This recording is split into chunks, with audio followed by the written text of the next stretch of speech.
Pourquoi l'ex-footballeur camerounais Jérémy Ndita demande le divorce après 16 ans de mariage? Nous en savons un peu plus sur la demande de divorce de l'ancien joueur des Lions indoptables du Cameroun, Jérémy Ndita. Cette demande met en lumière les désirs du joueur de mettre fin à son union avec la fille du défunt milliardaire Victor Fotcho.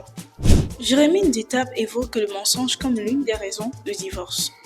Si au début de cette union, l'épouse a fait preuve de gentillesse et n'a pas cessé de mentir, présentant les enfants jumeaux nés le 5 juin 2008, 4 ans avant le mariage, comme étant les siens, ce qui a motivé leur union. La découverte par l'époux que les 10 enfants étaient ceux de son précédent mari, car nés pendant ce mariage bouleversera l'harmonie du couple.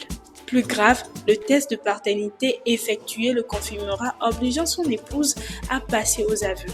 Celle-ci le convaincra d'ailleurs à laisser les enfants aller chez leur père légitime et biologique régulièrement. Peut-on lire dans la demande de divorce. N'hésitant pas de les traiter de silonneurs de bas quartier et de tous les noms de drôles d'oiseaux, une autre raison évoquée par le joueur est la non-consommation du mariage.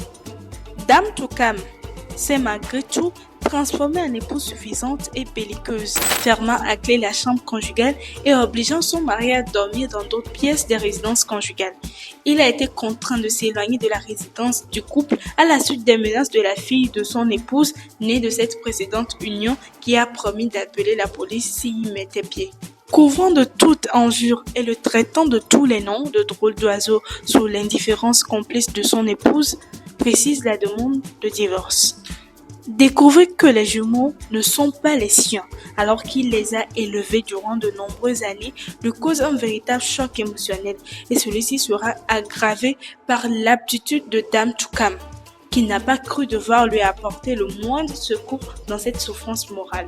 Dame Toukam n'a cessé de l'humilier, de le mépriser en couvrant d'injures aussi dégradantes qu'infamantes, n'hésitant pas de les traiter de silonneurs de bas quartier et de tous les noms de drôles d'oiseaux. Plus grave, elle a refusé tout rapport sexuel, fermant la clé de la chambre conjugale pour l'obliger à dormir dans d'autres pièces de résidence conjugale. Lomé Actu.